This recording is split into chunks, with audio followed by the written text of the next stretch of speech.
تو میرے بھائی بہنوں، اللہ کے واسطے میری فریاد سنو، تمہارے گھروں کی خوبصورتی میرے نبی کی غلامی میں ہے۔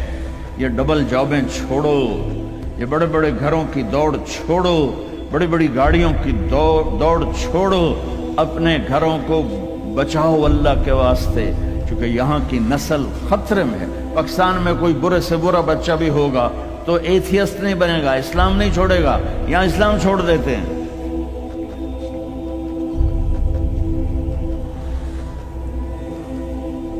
میں آپ کو اپنے گھر کی بتا رہا تھا، ایک بچہ مجھے ملنے آیا، کہنے لگا جی میں نے پورے پاکستان میں ٹاپ کیا ہے ایف ایس سی میں، اور کنگ جو ٹاپ کرتے ہیں وہ کنگ ایڈورڈ میڈیکل یونیورسٹی میں جاتے ہیں۔ تو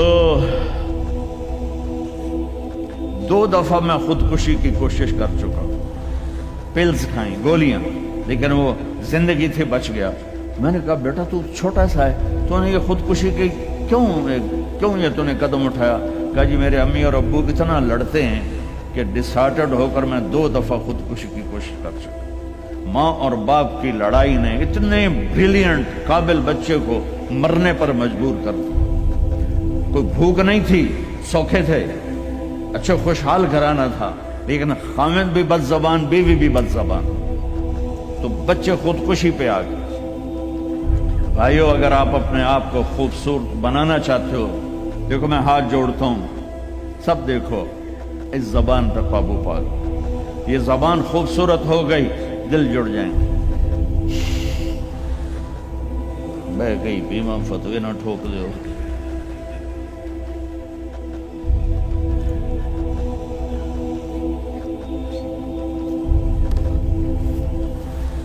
ہماری ایک دھوبند تھی ماسی شریفہ، 85 میں بیچاری فوت ہوئی، چھوٹا قد تو بڑی لڑاکی۔ تو وہ ایک دن آئی میری بہن کے پاس، کہنے کہ بی بی اے میری نوماں بڑیاں لڑدیاں میرے نال، 4 بیٹے تھے 4 بہن، تو میں نے کوئی تویز دے، چاروں میری نوکر بن جاؤں۔ میری بہن کو تو پتا تھا کہ لڑدی تھا آپ، تو اس نے نا اسے کاغذ پر کچھ لکھا کے نا یوں کر کے نا اسے تعویذ کو رول کر کے، کماسی شریفہ اے تعویذ ہے بڑا سانپ کے رکھا ڈالا، جب تیری لڑائی ہونے لگے تو نے یہ تعویذ ایتھے رکھ کے چک مار دینا۔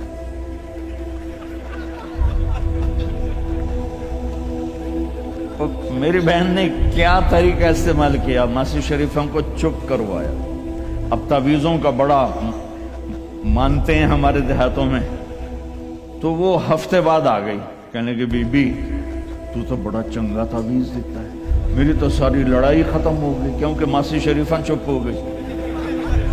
تو میں نے یہ 2 تعویذ بنائے ہیں، ایک آپ مستورات لے لو، ایک آپ لے لو، جب لڑائی ہو تو چک مار کے بہ گئے کرو، آپ کی لڑائی ختم ہو جائے گی۔ ہائے ارے میرے بھائی، قربان جاؤں اہل بیت کے اخلاق پر۔ امام زین العابدین کو گالی دینا نبی کو گالی دینا ہے۔ حضرت حسین جن سے نسل چلی، ان کو ایک آدمی نے گالیاں دی، ننگی، وہ یوں منہ کر کے بیٹھ گئے۔ ہائے ہائے ہائے ہائے۔ اس نے سمجھا کہ ان کو پتہ نہیں میں ان کو گالیاں دے رہا ہوں، تو وہ ادھر سے اٹھ کے سامنے آ کر کہنے لگا ایاک آنی، اور میں تینوں گالا کر رہے ہیں۔ آپ نے فرمایا وعنک اغضیت، اور میں بھی تجھے ہی معاف کر رہا۔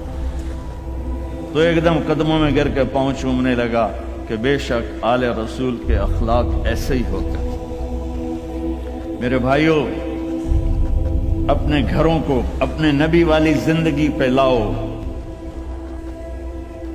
میرا سر میرا ساتھ نہیں دے رہا، میں تفصیل ویسے بھی نہیں ہو سکتی، اشارہ کر رہا۔ اپنے نبی کی زندگی پڑھو، اپنے نبی کی زندگی پڑھو کہ آپ نے اپنے گھر کو کیسے چلایا، کس طرح آپ نے 11 گھروں کو نبھایا، 2 مہینے چولہا نہیں جلتا تھا اور بیویاں قربان ہو رہی ہیں، یہاں سب کچھ دے کر پھر بھی لڑائیاں ہیں، بچے برباد ہو رہے ہیں، نسلیں برباد ہو رہی ہیں، چھوٹی چھوٹی باتوں پر अड़ कर, हमारे उस्ताद साहब थे मौलाना जमशेद साहब, वो हमें बहुत ज़्यादा सबक में फरमाते थे, जो हार मान जाएगा वही जीत जाएगा। हार मान जाया कर, झुक जाओ, झुक जाने। मेरे नबी ने फरमाया, जो झुक गया और माफ कर गया, मैं गारंटर हूं अगर उसकी इज्जत कम हो तो मुझसे आके ले ले। जो माफ करेगा अल्लाह उसकी इज्जत बढ़ा देगा, जो बदला लेने पे आएगा पूरे घर को तोड़ के रख देगा। ये चंद रोजा जिंदगी है। मेरे नबी की दो सुन्नतें ले लो, एक जबान पे काबू, ये इस जबान पे काबू पा लो, इस जबान पे काबू पा लो, इस जबान पे काबू पा लो, तो आपके घरों के 90% मसाइल खत्म हो जाएंगे। और दिल को सबसे साफ रखो और अपने एक दूसरे का हाथ बढ़ाओ। अपने बच्चों को अपनी दौलत समझो, इनको यहां अच्छा मुसलमान बना के छोड़ो। अब ये नस्ल यहां रहने वाली है, वापस नहीं जाएगी। न तुम जाओगे न तुम्हारी नस्लें जाएंगी। एक पठान कोई बैठा हो तो पहले माफी मांगता हूं। तो एक पठान का खरगोश गुम हो गया, तो लोगों ने अफसोस किया कि खान जी आपका तो खरगोश गुम हो गया।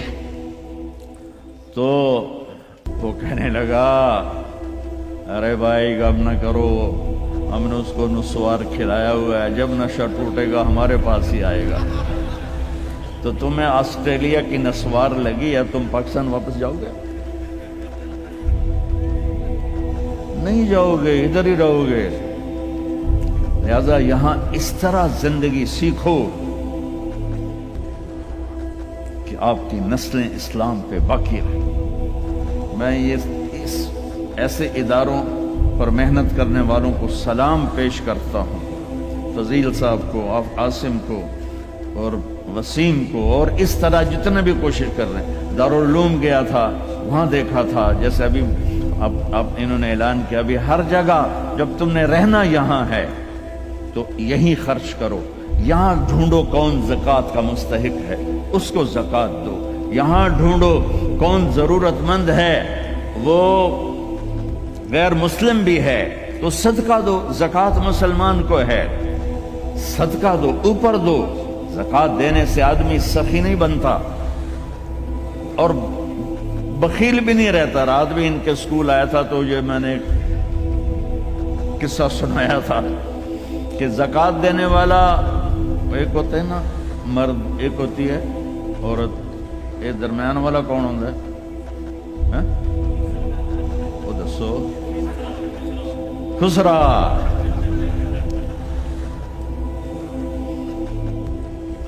तो ज़कात देने वाले जो होते हैं ना, वो बुखल से निकल आते हैं, सखावत में जाते नहीं, तो विचकारले बढ़ जाते हैं। तो सदका भी दिया करो। खुसरो परवेज ईरान के बादशाह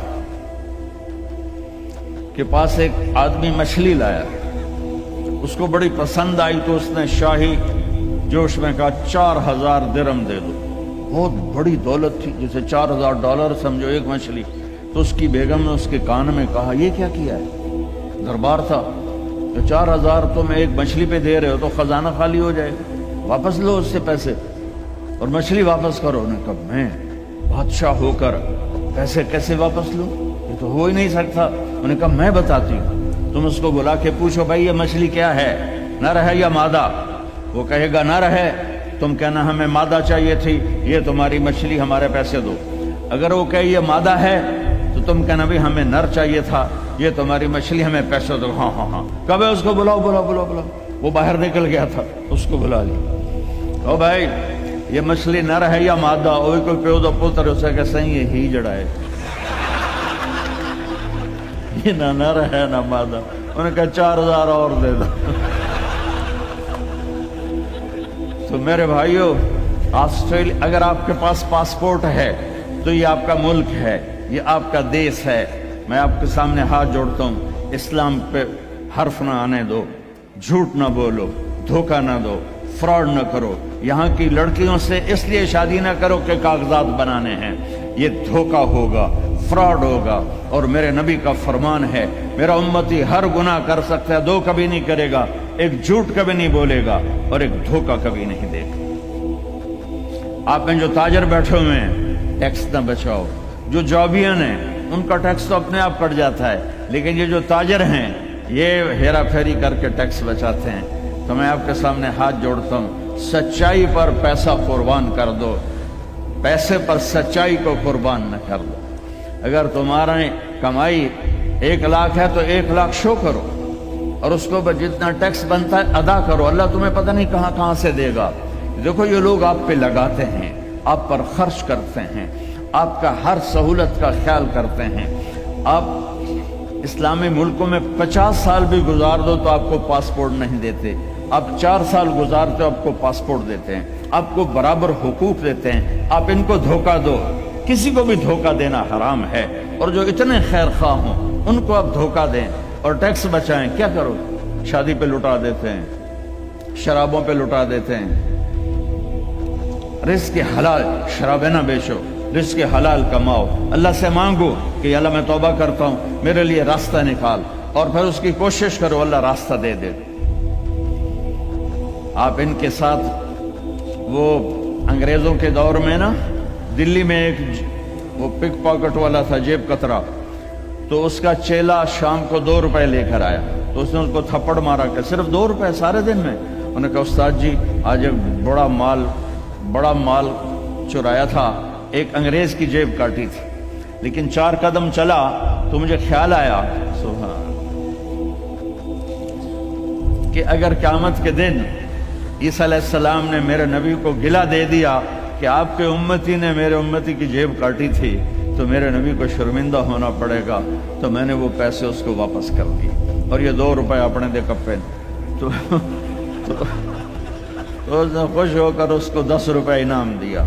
तो भाइयों देखो, कल क़यामत के दिन अपने नबी को शर्मिंदा होने न देना कि धोखा, फ्रॉड। नौजवान शादियां करते हैं कि पेपर बन जाएं। रियल शादी करो ठीक है, लेकिन पेपर बनाने के लिए अल्लाह के वास्ते ऐसा धोखा। अब ताजर हो, अल्लाह के वास्ते टैक्स ना चुराओ, यहाँ के कानून की पासदारी इनसे भी ज्यादा करो।